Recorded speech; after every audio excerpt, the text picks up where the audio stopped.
in the name of, you know how many folks been in services like that where they just called down the power of God, and I'm not sure who has a bigger sweat, the lady, woman, man with demons, or the guy or woman that's doing it. And they're doing all that they knew. But I didn't even know that, thank God. So I got down on my knees and I said to them, what is her name? And they said her name is Vera. And she, in this whole territory, has caused people to die. Demon power is real. People are afraid of her. And I got down on my hands and knees. My daughter is named Vera. It's Faith in English. And I just began telling her that Jesus loved her. And that I wasn't going to leave until she was set free. Not just demons set free. I mean filled with the Holy Ghost set free. Mm-hmm. And I'd like to tell you it happened in 5 minutes, but it didn't. It happened after 2 hours. How did I know it happened? The air changed in the room. And what was cursing became a low praise deep in her heart and her soul, and tongues, and just began to roll out of her.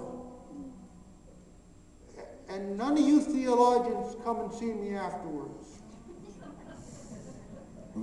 I'm not going to answer one single one of your questions. Was she or wasn't she? Can you or can't you? All I know is she's set free.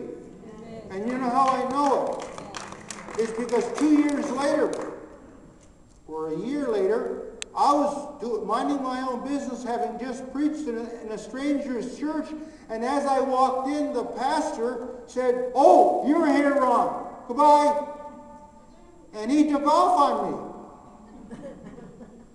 And I said to someone who spoke English, "What now?" Well, they said, "We got you a translator." Well, I normally just preach. Well, you got the whole thing then.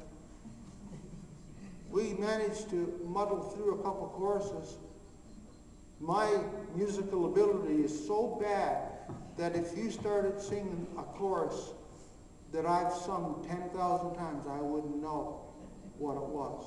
And you know how I know that? Because they sing choruses all the time. And finally, if my wife is there, she'll say, "Oh, they're singing the old rugged cross."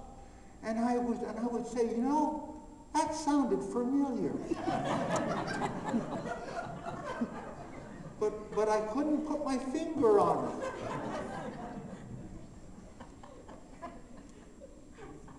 Anyway, after the service, to make a too long story, just a little bit longer.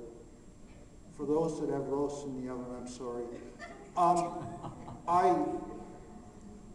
I was standing outside and minding my business, waiting for a ride, and this lady came running and they used to, large people tend to wear like sails, like just material like that, and it was flowing, at the back, and she was running towards me, and I was scared.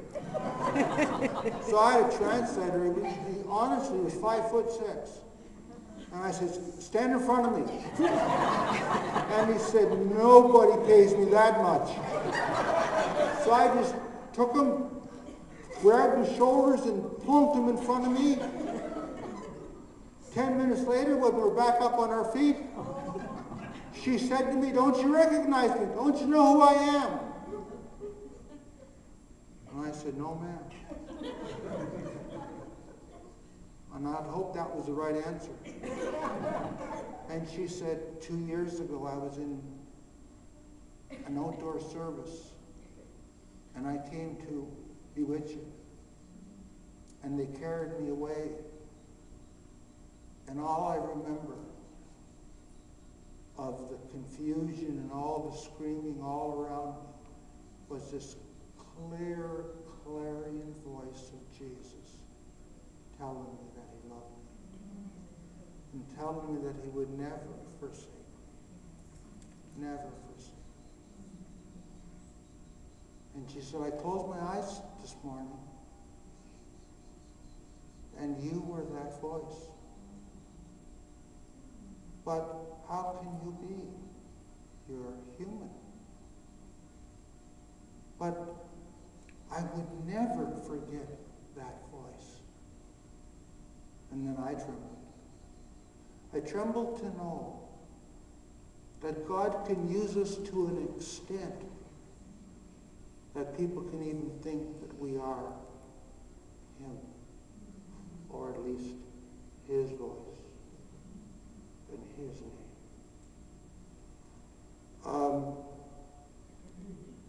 There's a slideshow on pastors.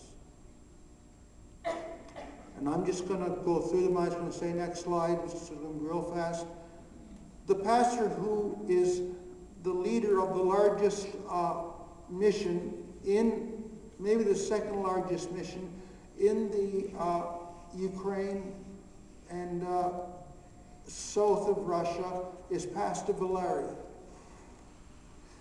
So that'd be the second slide, sorry. Yeah, Pastor Valery. I didn't want to meet him, talk to him. They told me he had a church of 2,500 to 3,000, and I thought, I don't need another,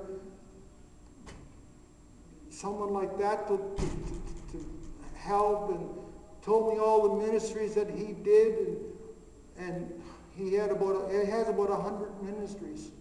And I thought, dear God, I can't get involved with this man. I'm already broke. And the Spirit of God is just tearing at my heart. And I got a buddy there who's praising me up to be like an apostle.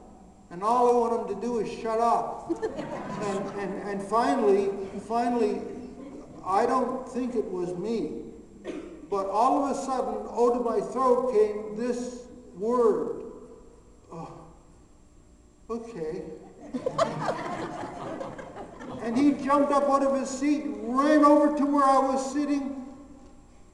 I'm not exaggerating. Who needs this? And pulled me out of my chair, swung me around. And I felt like saying, we haven't yet been formally introduced.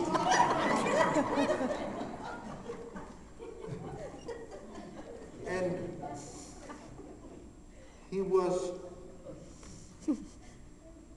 a colonel, I believe, in the Soviet Army, in the secret part of the Soviet Army. All of his life he had wanted to be the top man in the army. And he specialized in sonar. He was saved, you can read it for yourself there. He was saved as a young man, carried his New Testament everywhere he went, especially when he was in the military.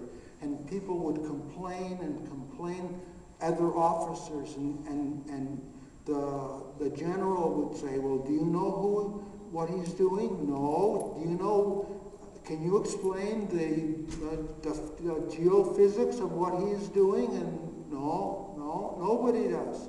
He's smarter than all of us. The general said, well, just don't bother me. Leave him alone. But he's witnessing to us. Well, you claim you're an atheist. If you can't prove you're not, then I guess it's not a very strong witness for you. And you know something? He became Pastor Valery's building manager in his new complex because he quit the military and he got saved. And he is such a great guy.